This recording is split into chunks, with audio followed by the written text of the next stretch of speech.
Miami is sinking. This is not science fiction, nor is it sensationalist exaggeration. It is the scientifically proven reality of one of the most iconic cities in the United States. As you watch this video, the Atlantic Ocean is silently advancing over South Beach, Brickell, and even the most remote coastal neighborhoods. The question is no longer if Miami will disappear, but when.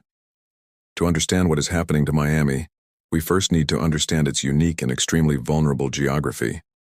The city was built on porous limestone, a type of rock that acts like a giant sponge. Imagine building your house on Swiss cheese.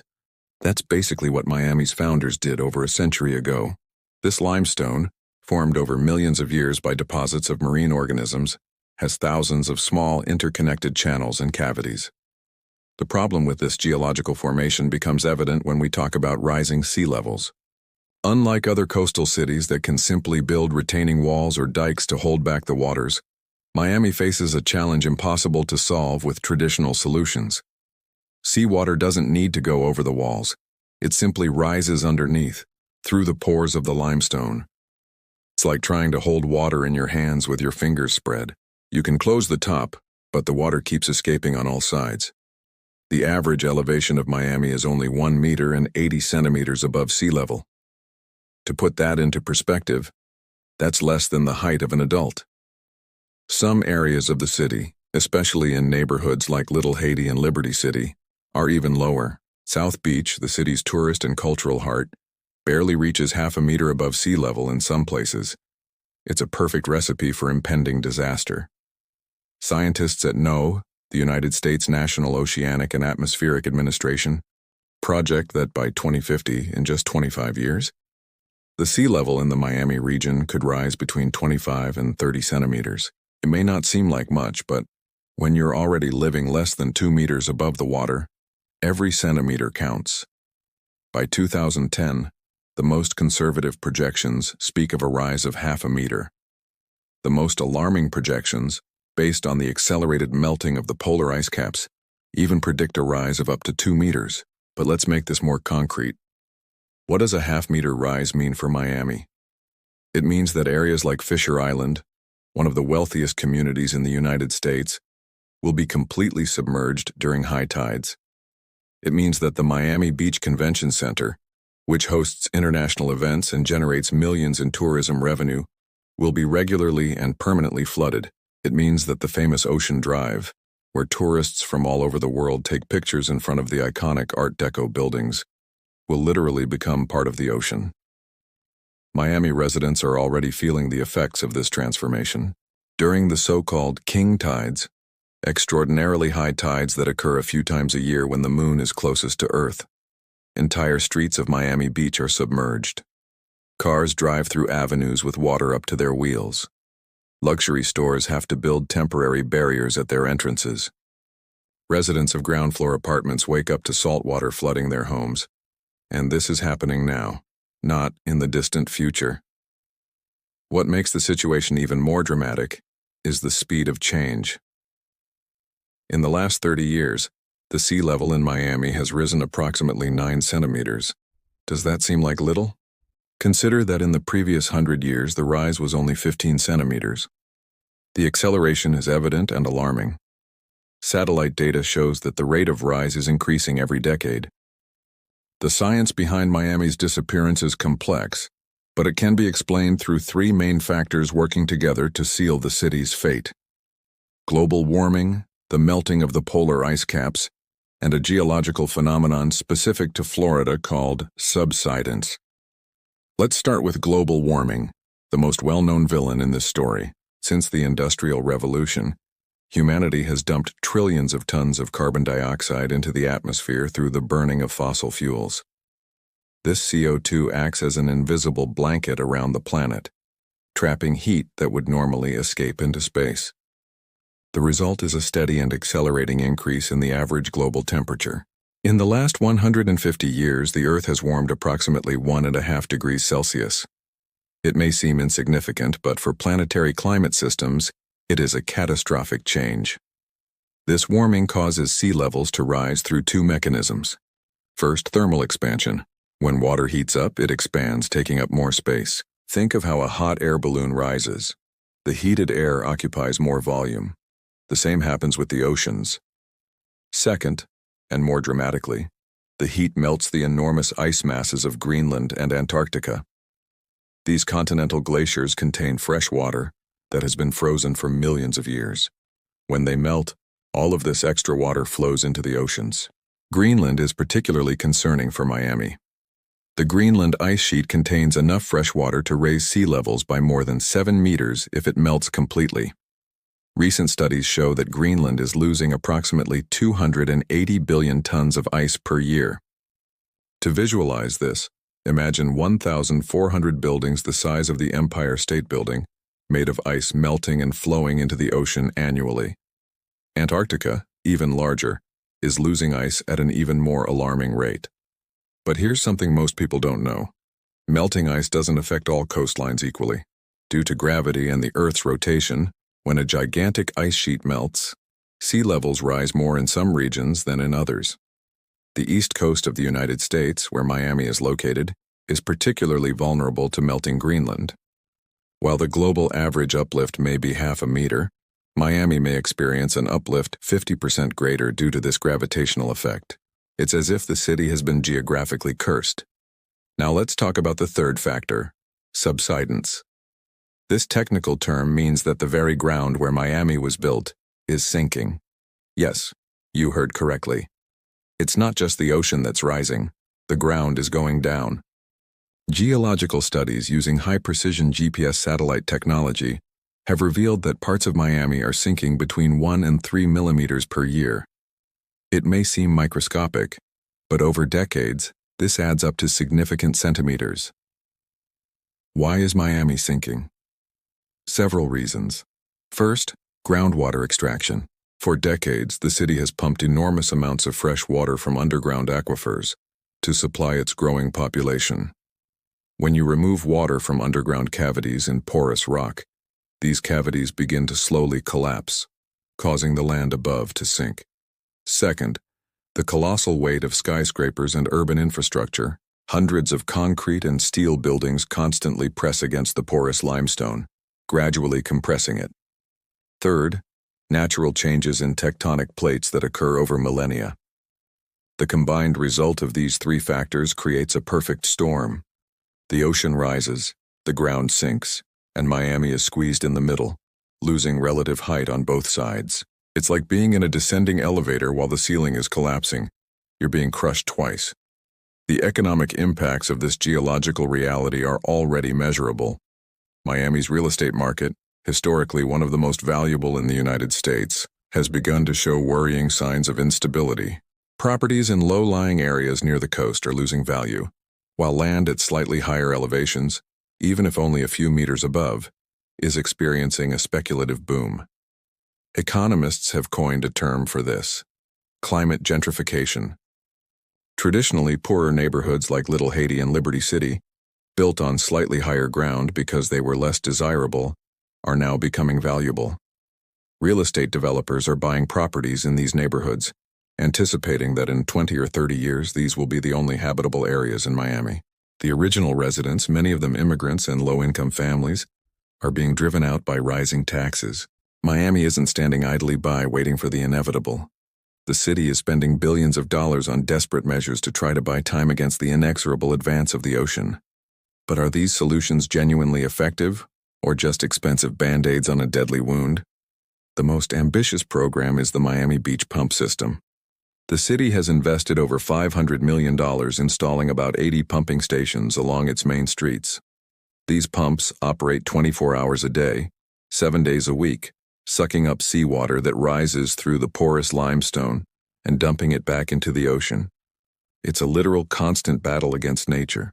During king tides, when the water rises especially high, the pumps work at maximum capacity, removing millions of liters of water per hour. The problem? It's an extremely expensive temporary solution. The pumps consume enormous amounts of electricity, costing millions in energy bills annually. They require constant maintenance because the salt water quickly corrodes the mechanical equipment. And more importantly, they only work up to a certain point. As sea levels continue to rise, There will come a time when the pumps simply won't be able to remove water at the rate it's coming in. It's like using a bucket to empty a boat with a hole in the hull. Eventually, you lose the battle. Another strategy is raising streets and sidewalks. Miami Beach spent over $200 million raising several of its main avenues by up to a meter. Sounds sensible, right? Raise the streets above water level and problem solved. But this solution creates bizarre and almost comical new problems if they weren't so serious. Now the streets are higher than the entrances to the buildings. Ground floor residents have to climb stairs to get to the street. Shops at street level are below the level of the raised street, creating a basement effect. And as water rises through the porous limestone, it simply gushes out in the middle of the raised streets through the sewers and drains, creating surreal sources of salt water. Some private properties are taking even more extreme measures. Luxury mansions on Star Island and other artificial islands are literally being lifted from the ground. Using industrial hydraulic jacks, specialized companies lift entire houses, foundations and all, and insert additional layers of concrete underneath, raising the property by 1 or 2 meters. The cost? Between $1 and $3 million per house. Only the wealthiest homeowners can afford this, creating yet another dimension of climate inequality. There are also more audacious and, frankly, almost science fiction proposals. Some engineers have suggested building giant floating barriers in the Atlantic Ocean, similar to the floodgates of the Mose project in Venice, which could be closed during storms and high tides. The estimated cost? Tens of billions of dollars. And that's without considering the devastating environmental impact such structures would have on marine life, ocean currents, and coastal ecosystems. Other experts propose an approach called living shorelines. Instead of building concrete walls, this strategy involves cultivating mangroves, oyster reefs, and other natural formations that absorb wave energy and reduce coastal erosion. It's a beautiful and ecologically responsible idea, but scientists are skeptical about its effectiveness on a large scale. Mangroves can protect against gradual erosion, but they cannot hold back a dramatic and permanent rise in sea level. The inconvenient truth is that none of these solutions are sustainable in the long term. We're talking about trying to hold back planetary forces with human technology. It's like putting a Band-Aid on an open fracture. The laws of physics are simply not on Miami's side, and the cost of these measures is creating a fiscal crisis. Miami Beach already spends over $40 million a year just keeping its pumps running. The entire city of Miami spends hundreds of millions on climate resilience infrastructure. This money comes from taxes, which are constantly increasing. Businesses are closing because they can't afford the rising taxes. Residents are moving to other cities. A vicious cycle is being created. Fewer people and businesses pay taxes, so taxes on those who stay need to increase even more, causing more people to leave. Some voices within the municipal government have begun to say the unthinkable. Perhaps we should start planning a strategic retreat. Instead of spending billions trying to hold back the ocean, perhaps that money should be used to help communities relocate to safer areas. But this conversation is politically toxic. No politician wants to be associated with the idea of giving up on Miami. The real estate market would completely collapse if the government officially admitted that parts of the city would need to be abandoned. So we continue in this strange dance, spending billions on solutions that all experts know are temporary, avoiding the difficult conversation about the city's real future, while the ocean continues to rise, indifferent to our efforts and our denial. To truly understand what will happen to Miami, we need to look to the future through 3 scenarios based on scientific projections. Each scenario represents a possible timeline, depending on how quickly we can reduce carbon emissions globally and how quickly the polar ice caps melt. Optimistic scenario, 2050. In this scenario, humanity achieves a drastic and immediate reduction in carbon emissions. Countries implement aggressive clean energy policies. Sea levels rise only 25 centimeters in Miami. Sounds manageable, right? But even in this best-case scenario, the consequences are severe. South Beach experiences regular flooding during high tides, turning today's occasional floods into weekly events. The pumping system is at constant maximum capacity, consuming unsustainable municipal resources. Ground floor properties in coastal areas become essentially uninhabitable. The value of these properties drops 70 to 80%. Insurance companies stop offering flood insurance policies for large parts of the city, making it impossible to obtain mortgages. The real estate market experiences a crisis, but Miami continues to function as a city, albeit significantly transformed and shrunk. Intermediate scenario, 2075. This is considered the most likely scenario by climatologists, assuming that global emissions follow the current trajectory with modest reductions. Sea levels rise 50 centimeters from current levels. In this scenario, Miami Beach ceases to exist as a residential area. The island essentially becomes part of the ocean for half the year. The famous beaches disappear completely. Ocean Drive, Lincoln Road, the iconic Art Deco hotels, all submerged or constantly flooded. The island may remain as some kind of bizarre tourist attraction during low tide, with visitors walking through partially submerged structures, but no one lives there permanently. Miami International Airport faces regular disruptions. Parts of the runways are flooded during high tides and storms. Eventually, a new airport will need to be built further inland, at a cost of tens of billions of dollars. The Port of Miami, one of the busiest in the United States and crucial for Caribbean cruises, will have to be drastically modified or abandoned. Entire neighborhoods like Shorecrest, Normandy Isle, and parts of downtown Miami are permanently evacuated. We are talking about hundreds of thousands of people needing to relocate. Where will they go? Probably to West Florida, Orlando, Atlanta, or out of state altogether. This creates a domestic climate refugee crisis. Inland cities do not have the infrastructure to absorb this population suddenly. Miami's economy collapses. The city relied heavily on tourism, shipping, international trade, and the luxury real estate market. All of these sectors are devastated. Companies move their headquarters to other cities. Jobs disappear. Miami becomes a tropical version of Detroit, a once thriving city now partially abandoned and economically depressed. Pessimistic scenario, 2010. This is the worst-case scenario, where emissions continue unchecked and the polar ice caps melt faster than predicted. Sea levels rise 1.5 meters or more. In this scenario, Miami essentially ceases to exist as a functional city. Most of the metropolitan area is permanently submerged or flooded. Only the tallest buildings remain partially above water, creating a surreal landscape of skyscrapers emerging from the ocean like modern monoliths. It is literally the American Atlantis. The population that did not evacuate lives in precarious conditions, in abandoned buildings on the upper floors without functional municipal services.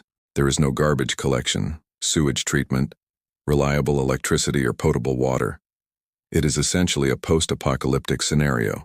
State and federal authorities declare much of Miami uninhabitable and prohibit permanent occupation. But there is a crucial question that runs through all these scenarios. What happens to the 6 million people who live in the Miami metropolitan area? Where will they go? How are they compensated for the loss of their homes and businesses? Who pays for relocation? Historically, when cities are destroyed by disasters, earthquakes, tsunamis, hurricanes, there is a clear, defined event. There is a before and an after. Rescue teams appear. Insurance pays out when it exists. Governments declare a state of emergency and allocate resources. But Miami's disappearance is not like that. It is slow, gradual, spread over decades. There is no specific day when someone can say Miami is finished. It's a death by 1,000 cuts. This ambiguity creates legal and financial nightmares. When exactly does a property become uninhabitable? When are insurance companies obligated to pay it? When does the government declare an area a forced evacuation zone? If this happens gradually over 50 years, how do people pay their mortgages on properties that are no longer worth anything? Do banks simply forgive these debts? Unlikely. We are probably looking at millions of people trapped in underwater mortgages, literally and figuratively. The story of Miami is not unique. It is merely the most famous and dramatic of dozens of coastal cities facing the same fate. But Miami serves as a powerful warning of what is to come on a global scale. Venice, the jewel of the Adriatic, is already flooding regularly. The famous St. Mark's Square is submerged several times a year. Bangkok is sinking faster than Miami, losing up to 3 centimeters a year in some areas. Jakarta is sinking so rapidly that Indonesia has decided to build a completely new capital. Manila, Lagos. Dhaka, dozens of coastal megacities with hundreds of millions of inhabitants combined face similar existential threats. The difference is that Miami is in a wealthy country with the resources to fight this.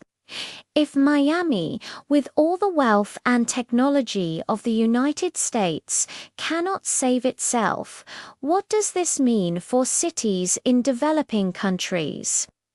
It is a global humanitarian crisis brewing. But let us go back specifically to Miami and ask the question no one wants to answer. Should we try to save the city? Is it a responsible use of public resources to spend hundreds of billions of dollars on a fight that physics says is impossible to win?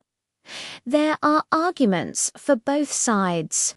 Proponents of continuing to fight argue that Miami is culturally significant, economically vital, and home to millions of people who have nowhere else to go. Giving up means surrendering to climate disaster without a fight. Every year, BORT allows more people to prepare, more property to be protected, and better technologies to be developed. Realists argue that we are postponing the inevitable at a catastrophic cost. Every billion spent on bombs and walls is a billion not being invested in planned relocation, in infrastructure, in safer areas, in helping vulnerable communities move before it's too late. We are essentially throwing money into the ocean, literally. The truth probably lies somewhere in between. Miami isn't going to disappear completely in the next 10 years. But it also won't exist in its current form in 2010. What we need is an honest transition plan that acknowledges both realities, fighting to protect what can be protected in the short term, while simultaneously planning a strategic long-term retreat. This means identifying which parts of Miami can realistically be saved, likely higher areas inland, and focusing resources on those locations. It means stopping issuing building permits in doomed areas. It means creating government buyback programs where properties in flood zones are purchased at fair value while they still have some value, allowing residents to move in with dignity. It means investing heavily in infrastructure in inland Florida cities that will receive displaced populations. But politically, this honest conversation is nearly impossible. Real estate developers with billions invested in coastal properties lobby against any official acknowledgement of the problem. Politicians don't want to cause panic or be seen as defeatist. So we continue with this fanciful narrative that technology and engineering will save the day against all scientific evidence. What can individuals do? If you live in Miami or are considering investing there, you need to look at this situation with wide open eyes. Any property you buy in low-lying or coastal areas is a depreciating asset with an expiration date. It's not a question of if, but when your investment will literally become underwater. For the rest of us, Miami is a brutal reminder that climate change is not an abstract problem of the distant future. It's happening now. A major American city is slowly disappearing before our eyes. And if we don't take drastic action to reduce emissions globally, Miami is just the first of many. The cruel irony is that Miami has contributed significantly to its own destruction. Florida is heavily dependent on oil and gas. The state has historically resisted environmental regulations. The same luxury real estate developments that define Miami's identity have created urban heat islands and destroyed natural protective mangroves. Miami was built on the philosophy of dominating nature, of transforming swamps into tropical paradises through sheer human will and concrete. Now nature is collecting the bill. There is something profoundly tragic about imagining those iconic Art Deco buildings of South Beach, which survived hurricanes and decades of tropical sun, eventually disappearing beneath the waves. In thinking of the beaches where generations of families vacationed becoming memories, in imagining Miami existing only in photographs and videos, a modern Atlantis that future generations will study in history books. But perhaps there is also a powerful lesson. Miami may force humanity to finally confront the reality of climate change in a way that scientific reports never could.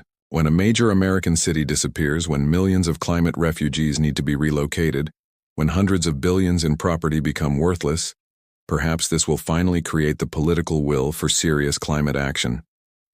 Miami is dying, but perhaps through its death the city can save others. Perhaps Miami's sacrifice is the wake-up call humanity needs to change course before it's too late for Shanghai, Mumbai, New York, and countless other coastal cities. The ocean is rising. Miami is sinking. The clock is ticking. And the world is watching.